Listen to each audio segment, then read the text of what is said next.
Melhor e Mais Justo de hoje fala sobre como promover saúde e segurança aos trabalhadores brasileiros. Além dos prejuízos imediatos ao trabalhador e às empresas onde ocorrem acidentes, a incapacidade permanente ou temporária, os afastamentos, as aposentadorias, como já foi dito aqui no primeiro bloco, sobretudo as aposentadorias especiais, causam prejuízo também aos cofres públicos, sem falar nos processos, longos processos judiciais. A diferença de custos entre prevenir e remediar, aliás, na segurança do trabalho também vale essa máxima, que já virou um ditado popular, é melhor prevenir do que remediar? Andréa? Sem dúvida. Todo o nosso esforço, acho que das instituições que estão aqui discutindo, dos trabalhadores, eu acho que o movimento que nós estamos compondo na sociedade é no sentido de prevenção. E prevenção no sentido bastante amplo, né? Considerar a condição de vida das pessoas, né? E não pensar somente num acidente, que é aquele acidente que a gente lembra quando fala de saúde e segurança, que é, por exemplo, uma lesão, uma situação em que há alguma coisa fisicamente observável, etc. Mas existe uma série de processos de adoecimento que decorrem da condição de trabalho das pessoas. Então, existe o sofrimento psíquico, existem as doenças relacionadas ao trabalho, como, por exemplo, as Lerdort, bastante conhecidas. São lesões por esforço repetitivo. Isso. Então, essas situações todas nós estamos considerando quando nós estamos falando em prevenção. E junto com prevenção, nós falamos também em promoção da saúde, né? Quer dizer, evitar que aconteçam agravos da natureza, de qualquer natureza, física, psíquica, etc. De um lado e, por outro lado, melhorar a saúde. Exatamente, né? Acho que a política envolve isso e também a diretriz que nós temos da Renast, que é essa rede que o Gilberto citou, e que eu queria contribuir um pouquinho para dizer que nós temos uma diferença entre o que são os centros de referência e o que é a Renast. Os centros de referência em saúde do trabalhador, eles existem desde a década de 80, né, aqui no Brasil, e nós temos o privilégio aqui em São Bernardo de ter um dos primeiros centros de referência. Nós completamos 25 anos de Sereste São Bernardo no ano passado, e esses centros de referência são frutos da mobilização de trabalhadores, dos sindicatos. Não é uma política pública que surge do gabinete, ela surge da mobilização social que nós estamos tratando aqui na mesa também. Os centros de referência, que por um bom tempo eram poucos no Brasil, encontrávamos mais aqui no estado de São Paulo, obviamente, por toda a mobilização e organização, mas hoje, fruto, então, da rede nacional dos últimos anos, desde 2005, a estruturação dessa rede nacional de atenção, nós temos quase 200 centros de referência no país, o que representa... Saímos de quanto para chegar a 200? Saímos de... Quer dizer, esse incremento significa quanto? Foi muito? Muito. Porque eu acho que podemos falar em triplo. Tinha uns 15. Então, de 15 a 200, uma ordem de grandeza. Isso é muita coisa. Vai chegar até o final desse ano em 210. 210 centros de referência. Então, veja, em termos de organização, de política pública, na área da saúde, principalmente, nós temos uma outra configuração no país para discutir saúde e segurança no trabalho. E aí, fazendo um paralelo com a discussão sobre o atendimento médico, mas que eu também não queria restringir ao profissional médico e aos profissionais que atendem os trabalhadores, nós temos um desafio cada vez maior de que qualquer profissional que receba um trabalhador, um cidadão, considere a condição de trabalho dele como potencial para o desenvolvimento de um agravo, de uma doença. Essa é a nossa bandeira. Qualquer profissional de saúde, quer dizer, isso profissional. vale para o fonoaudiólogo que faz as audiologias, as audiometrias periódicas de controle de ambientes ruidosos, por exemplo, vale para os psicólogos, vale para os fisioterapeutas com as lesões também de repetição, por exemplo, etc. Quer dizer, vale para muitos profissionais da área da saúde, não só para o médico, é isso? Exato. Agora, eu queria aproveitar, Andréa, uma informação que você me deu em off, quando a gente estava chegando para a gravação hoje, porque eu estava testando com você e com o Adriano, verificando com você os dados que a gente tinha, dados oficiais que a nossa pesquisa levantou sobre o número de acidentes fatais, né, com morte ao dia no Brasil, e essa informação, digamos, média de 7 mortes no Brasil, estava dizendo, olha, de mortes não tenho o dado exato, mas certamente há uma subnotificação, né? Eu diria que também conhecer, portanto, direito a essa realidade faz parte do processo tanto de prevenção quanto de promoção à saúde, estou certo? Então, queria que vocês falassem um pouco também dessa subnotificação. O que é considerado acidente de trabalho? No trajeto, outras coisas, como você disse, que muitas vezes não são consideradas ou pesquisadas, são problemas relacionados ao trabalho. Como enfrentar isso? Queria que você complementasse a tua resposta nessa direção e já convidando os companheiros aqui para entrar na conversa. Sim. Nós temos como definição de acidente de trabalho, aquele acidente típico que acontece, por exemplo, quando o trabalhador está numa situação com equipamento, numa prensa, e acontece um corte, uma lesão. Nós temos a queda, né, que é de alturas, que é um problema grave da nossa realidade hoje no Brasil, construção civil. Então, temos essa situação. Dentro do conceito de acidente de trabalho, nós também temos o acidente de trajeto, aquele compreendido no percurso habitual e permanente que o trabalhador tem para se dirigir ao local de trabalho, né? Na ida e no retorno à sua residência. E temos também as doenças relacionadas ao trabalho. E tem também a exposição persistente a agentes tóxicos, não é? A agentes, substâncias tóxicas, então química, a silicose é um problema importante, por exemplo, não é? Por exemplo, exato. E das doenças nós temos uma gama grande de possibilidades mesmo que nós não tenhamos a priori essa condição ou essa relação do adoecimento com o trabalho, num processo de investigação de um profissional, você, considerando aquela condição, você estabelece o nexo causal. Podemos dar um exemplo, problemas vocais em professores. Exatamente. Né, que, aliás, é um dos agravos de saúde de professores, dos maiores, é um problema, hoje já reconhecido como um problema funcional, mas até pouco tempo atrás, não formalmente, não é? Tecnicamente já era, mas formalmente a legislação não cobria. Estou certo, doutor Theo? Está certo. Eu acho que é bem isso. O nexo ele tem que estar implícito com a atividade. Você não precisa ter grandes sustentações técnicas, entendeu? Tem que haver, o diagnóstico ele tem que levar sempre em conta prioritariamente aquele ambiente onde o trabalhador está exposto durante a maior parte da sua vida, porque a maior parte do dia, né, 8 horas, né, você tem que contar que... Em alguns casos mais do que 8. Pois mas você tem 8 horas, você tem mais 2 horas praticamente entre trajeto, né? E você tem outras atividades que você faz fora do horário de trabalho, porque não se trabalha só dentro da fábrica, né?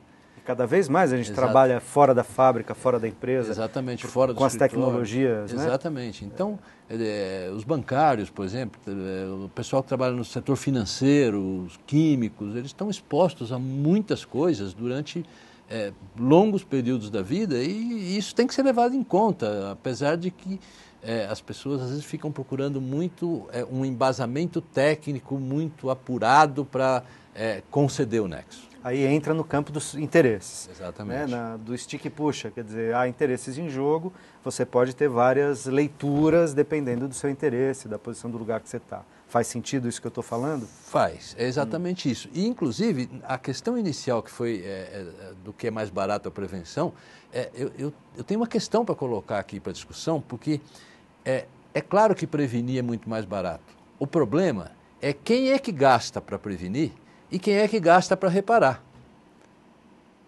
Então, quem tem que fazer a despesa para prevenir é o empresário. Ele é que tem que investir em equipamento de segurança, que muitas vezes é mais caro que a própria máquina. Ele é que tem que investir em sistemas de ventilação, para que o trabalhador tenha ar puro, né? Em sistemas de exaustão, em sistemas de controle de temperatura, em sistemas de controle de ruído, né? Informação. Em EPIs, né, equipamentos de proteção individual. Em ergonomia, para possibilitar conforto e segurança para as pessoas. Então, ele é que tem que investir. Mas a reparação, basicamente, ela é feita pelo Estado e pela sociedade. Então, é muito mais fácil. Eu não previno, deixa que o Estado repara. Ou seja, de certa maneira, as empresas ainda se valem, inclusive para oferir mais lucro, para ter menos gasto, né? Claro. E preferir a reparação, porque a reparação em grande medida fica na mão do Estado, Claro. Serviço Público de Saúde, etc. E uma outra questão é que, dito desse modo, eu poderia considerar, agregando a essa questão, dizer assim, é comum ainda que as empresas considerem segurança no trabalho gasto e não investimento? Investimento no seu próprio produto, na qualidade, no prestígio, na imagem da sua empresa, é comum? É comum, Gilberto? É comum, eles não investem. Possa ser que daqui para frente tenha alguma mudança, porque o movimento sindical começou a pressionar o Estado para ter o retorno dessas reparações. Então hoje começa a ter, por exemplo, ações regressivas.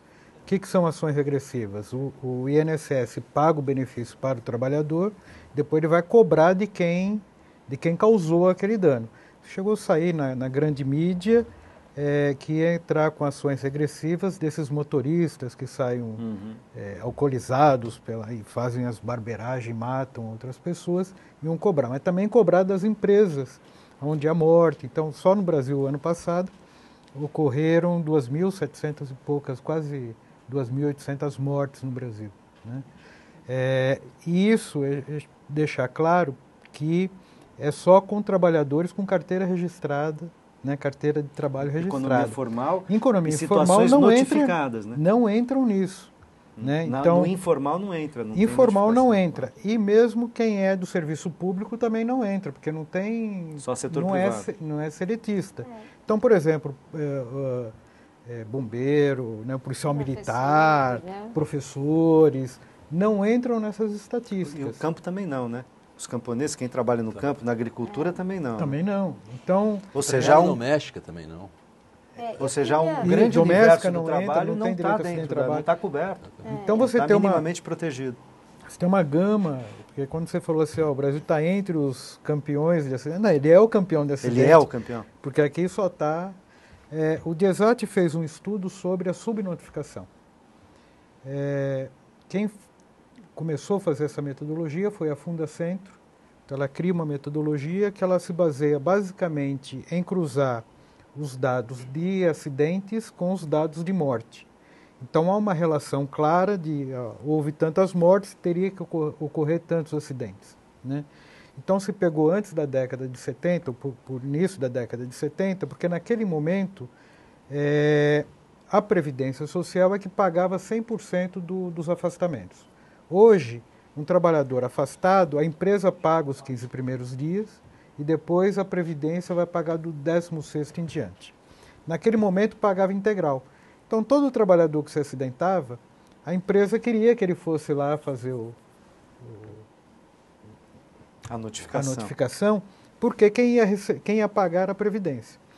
Pegando aquela relação de acidentes e se imaginava que ali não tinha subnotificação, pegando aquela relação e trazendo para hoje, a gente tem, em média, 50% que é notificado. Os outros 50% não são. Tá? Isso de trabalhadores seletistas, tá? que tem a carteira de trabalho registrada. Que percentual, que tamanho, que parcela do universo de trabalhadores no Brasil? Vocês têm ideia desse número? Por exemplo, Mercado formal? Do mercado de trabalhadores. Estou pensando aqui todos os trabalhadores, desde o serviço público, formal e informal. Mas esse estudo é só... Não, entendi. Eu entendi que esse estudo é só com seletista, mas estou pensando, há problemas, esse está subnotificado em 50%. Além dos outros problemas de considerar gasto, não investimento e tal. Mas estou dizendo, e nós estamos falando de alguém que, de algum modo, ainda está minimamente coberto pela lei. Mal, mas minimamente coberto pela lei, lhe dá guarida, embora as ações a gente esteja longe de ter uma situação ideal. Que parcela é essa? Porque estão falando que há uma parcela muito maior do que essa, que sequer isso ela tem. É isso? Aqueles filiados à Previdência Social são cerca de 28 milhões em 2009 no Brasil, né? Então, mas nem todos os que são filiados têm direito ao acidente de trabalho. Por exemplo, os autônomos, aquele que contribui como autônomo e liberal, não é. O empregado doméstico não é, né? O trabalhador rural não é, embora ele contribua para a Previdência Social, ele não é. ele não tem o registro de acidente de trabalho, salvo se ele trabalhar numa empresa rural, né? A maioria do trabalhador rural brasileiro ainda trabalha para o gato, né? Que é o cara agenciador de mão de obra. Né? Então, tem problemas e tem um custo isso aí para o Brasil, que tem um artigo que saiu na Folha de São Paulo, do José Pastore, que é professor de Economia e de Relações do Trabalho.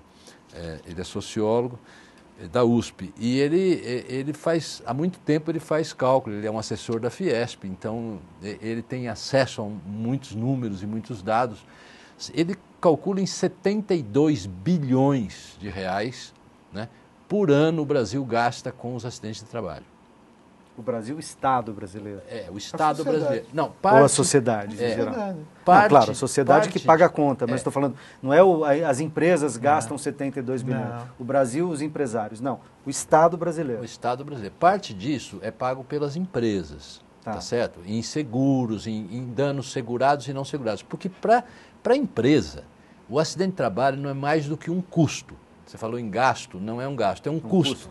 Né? Então, a definição de acidente para o empresário é o seguinte: é todo e qualquer evento não desejável que represente um dano às pessoas, ao processo produtivo ou ao patrimônio. E o que é dano? Dano é aquela situação que gera um custo. Né? Então, se você for ver, quer dizer, é claro que o custo ele é diferente do gasto, porque o custo ele é repassado para o produto. Né? E aí você tem por que no Brasil, né, o custo do Brasil é tão alto. Porque uma parte por conta dos próprios denunciantes do custo do Brasil, né, que ficam querendo reduzir o custo, e eles próprios são responsáveis por ter um custo do Brasil tão alto. Adriano, eu queria te ouvir nesse bloco na direção dos trabalhadores. Quer dizer, os trabalhadores dão atenção devida a essas questões? Você acha? Vocês discutem isso na CIPA? Quer dizer, há uma posição do ponto de vista dos trabalhadores voltados à CIPA para isso? Então, Luiz, os trabalhadores eles se preocupam sim com isso, né? Mas o grande problema, na verdade, é a falta de investimento na questão segurança dentro da fábrica, né? Esse é o grande problema. A gente se reúne, a gente se organiza, a gente luta muito. Reivindica isso. Fazemos várias reuniões, né? Vamos atrás dos grandes problemas dos trabalhadores. Então, assim, quando se trata em investimento, é muito complicado. Eu acho que precisaria ter uma fiscalização maior dentro das fábricas para que faça-se cumprir o patrão, né? Ele investir, cumprir a regra, investir em segurança dentro da empresa. Ok. Eu tenho que fazer mais um rápido intervalo e a gente volta já já com essa conversa bem importante. Não sai daí.